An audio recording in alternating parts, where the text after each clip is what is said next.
Hi everybody, I'm going to show you how to get step 1 done of building your doll. The first step, before the first step, is getting your doll design worksheet done. Your doll needs to have a head, a midsection, arms and legs. For my doll design, I chose to do wings as arms. You can do that too. Be creative. So we're going to take our segments of our doll and grab a piece of construction paper and draw out the shapes larger. Do you see how much larger I'm drawing it? The larger your doll pieces are, the easier they'll be to sew. So I'm going to draw my head shape. It doesn't have to be perfect. I'll show you a trick how to cut out perfectly symmetrical shapes in a little bit. So for this paper, I'm going to do the head shape and the midsection shape. I'm cutting them out now. All right, here's my trick. In order to make your shape symmetrical, you're going to fold it in half. And you see here how I folded it in half. And now I'm just going to cut along one side. I think I liked the way that side came out better. And now you open it up and you have a perfectly symmetrical shape. Isn't that cool? So I'm going to repeat that process for the midsection or the torso now. I'm going to fold it in half because I want it to be symmetrical. Your shape should be symmetrical as well unless you have a very specific asymmetrical design. So I'm going to repeat that process for the wings, the legs, and the tail. My tail is extra. You don't have to have a tail, but I definitely wanted it. See how I'm putting the midsection shape on the paper just to know how large to make the wings? And I'm also drawing that line where it's going to connect to the midsection. See how it's curved like that? And I want two identical wings, so I'm folding my construction paper in half so that I can cut out two wings at the same time, and they are the same exact shape. I'm going to use the midsection piece again to draw one leg.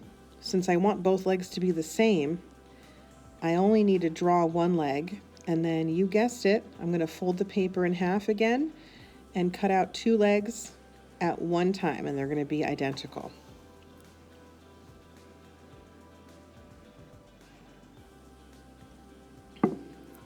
Oh, and I can't forget my little tail.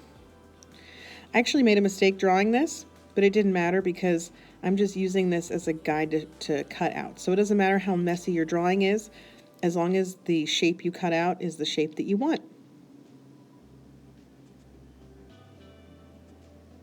All right, as you can see, I'm laying all my shapes out to see how my doll is coming together. I'm pretty happy with it. So now we're going to take our paper guide pieces and we're going to place them on the fabric we're going to use for our doll. Notice how I'm putting my shape in the corner. Put it in the corner so we have all this extra fabric. Do not put your stencil shape in the middle. Do not waste fabric. I'm going to use this whole piece of fabric for my doll. So I'm going to put my face shape in the corner, and then I'm going to grab my handy pin cushion and I'm going to use pins to carefully pin this paper guide down onto the fabric.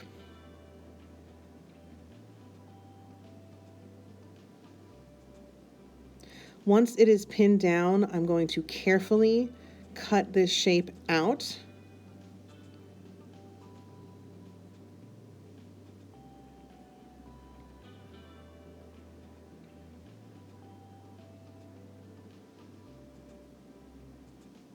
Notice how I cut out a big piece first, and then it was easy for me to just turn the shape around and cut neatly.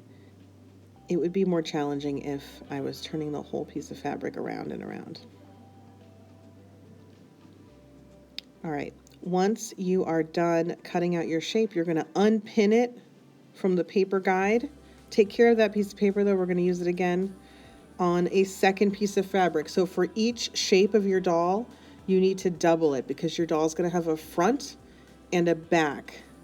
So I'm going to use green for the front and purple for the back. I've pinned the face shape again, and you guessed it, I am cutting out the same shape but in a different piece of fabric.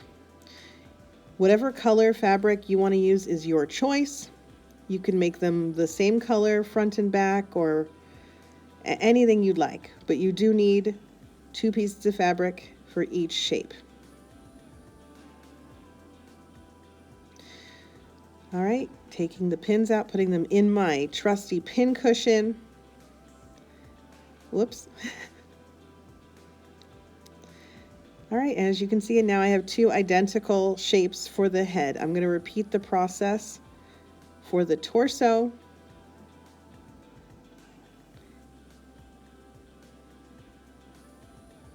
Notice how I'm using that same piece of purple fabric as before.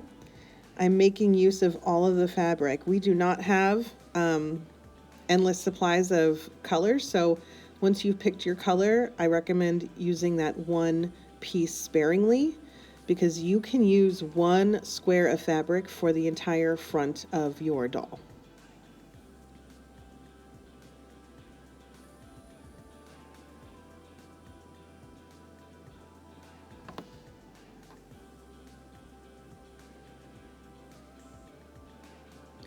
So you repeat this process for all of the shapes that you've cut out of construction paper until you have two cutouts of each shape for your doll.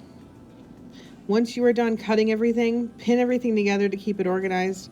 Congratulations, you are now done with step one, or phase one, I should say, of your doll design. Good job.